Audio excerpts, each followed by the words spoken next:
Hello students, आज हम सब क्लास 11th के इंग्लिश के पोइट्री का पहला पोयम मर्सी पढ़ेंगे। यह पोयम शेक्सपियर के प्रसिद्ध drama the merchant of Venice से लिया गया है। यह पोयम दया के प्रभाव और गुण पर पोर्सिया द्वारा एक जोरदार भाषण है। Drama the merchant of Venice में एंटोनियो ने अपने मित्र बेसेनियो की सहायता के लिए साइलाक से कुछ धन उधार लिया है और शर्त यह है कि यदि समय से वह भुगतान नहीं किया तो साइलाक एंटोनियो के सीने से 1 पाउंड मांस काट लेगा। साइलाक एक बॉन्ड बनवाता है और एंटोनियो का सिग्नेचर उस पर करा कर रख लेता है और दुर्भाग्य यह है कि एंटोनियो समय से धन नहीं लौटा पाता है। साइलाक ने कोर्ट में एंटोनियो के खिलाफ केस किया हुआ है, दावा कर देता है। तभी बेसेनियो की पत्नी पोर्सिया वकील का रूप धारण करके पुरुष वेश में कोर्ट में प्रवेश करती है और साइलाक को दया का महत्व समझाती है और उससे निवेदन करती है कि तुम्हें एंटोनियो के प्रति दयावान हो जाना चाहिए। इसी पर यह कविता है। आइए इस कविता को पढ़ते हैं। पोयम है the quality of mercy is not स्ट्रेंड।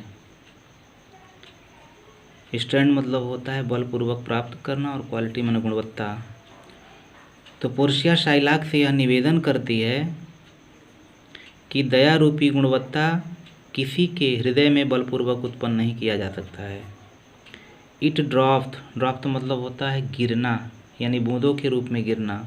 Gentle rain वर्षा की विनम्र बूंदे, फ्रॉम हेवेन आसमान से, अपॉन द प्लेस उस स्थान पर, विनीत माने नीचे यानी पृथ्वी। तो पोर्सिया साइलाक से यह कह रही है दया तो आसमान से गिरने वाली पृथ्वी पर उस वर्षा के कोमल और विनम्र बूंदों के भांति है जो स्वतः धीमे धीमे गिरती है। It is twice blessed, twice मतलब दोहरा, ब्लेस्ड मतलब ब्लेसिंग वरदान। पोर्सिया उससे कहती है कि दया दोहरा वरदान है। इट ब्लेस्ड मतलब ब्लेसिंग यानी ब्लेस अभिसिंचित करता है, आशीर्वाद देता है। It blessed him that gives and him that takes, यानी जो दया है, मर्सी है, यह दया दिखाने वाले तथा दया को प्राप्त करने वाले दोनों व्यक्तियों को सुख तथा लाभ पहुंचाती है। TISS mightiest in the mightiest, TISS का मतलब है इट इज, आई साइलेंट है यहाँ पे।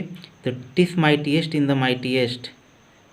पोर्सिया पुनः साइलाक से कहती है कि जो दया रूपी गुणवत्ता है यह सबसे शक्तिशाली व्यक्ति की सबसे शक्तिशाली गुण है। It becomes the throned monarch better than his crown, becomes हो जाती है, थ्रॉन्ड मतलब सिंहासन पर आसीन और मोनार्क मतलब राजा और क्राउन मतलब मुकुट, यानी दया राजा को उसके स्वर्ण एवं रत्न जड़ित मुकुट से भी अत्यधिक शोभा बढ़ाती हैं। यह उसे प्राकृतिक या दैवीय रूप से सुशोभित करती हैं। His sceptre shows the force of temporal power, sceptre मतलब होता है राजशाही दंड, हर टेम्पोरल पावर सांसारिक शक्ति। पोर्सिया पुनः साइलाक से यह निवेदन करती है और कहती है कि राजा का जो राजदंड होता है भौतिक शक्ति का प्रतीक होता है। राजा के पास एक राजशाही दंड होता है जो वह उसके अधिकारों को दर्शाता है। The attribute to awe and majesty, majesty मतलब होता है राजा का शासन। द आट्रीब्यूट गुणवत्ता कह रहा है कि जो यह राजशाही दंड होता है वह राजा के भय, वैभव तथा उसके शासन का प्रतीक होता है। इसी के कारण लोग उसे डरते। Wherein doth sit the dread and fear of the kings, यह राजशाही दंड ही राजा के प्रति लोगों में भय तथा डर उत्पन्न करता है। प्रजा राजा से उसके अथॉरिटी यानी अधिकारों से ही डरती है। But mercy is above the sceptre स्वे, सेप्टर स्वे मतलब वही शासन करना, राजशाही दंड। But mercy is above the sceptre स्वे, पोर्सिया साइलाक से कहती है कि जो दया रूपी गुणवत्ता है या दया का स्थान है वह राजा के राजदंड से बहुत ही ऊपर है। इट इज एंथ्रांड, एंथ्रांड मतलब निवास करना, in the hearts of king, राजाओं के हृदय में, यानी जो दया रूपी गुणवत्ता है वह मनुष्य के या राजा के हृदय में निवास करती है और यह उसके हृदय से, उसके मन से स्वतः उत्पन्न होती है। It is an attribute to God himself. Portia कहती है कि दया ईश्वरीय गुण है, यह मानव का गुण नहीं। जिस व्यक्ति के अंदर यह गुणवत्ता है वह ईश्वर के समान होता है। And earthly power doth then show likest God's when mercy seasons justice. And earthly power कि और जब दया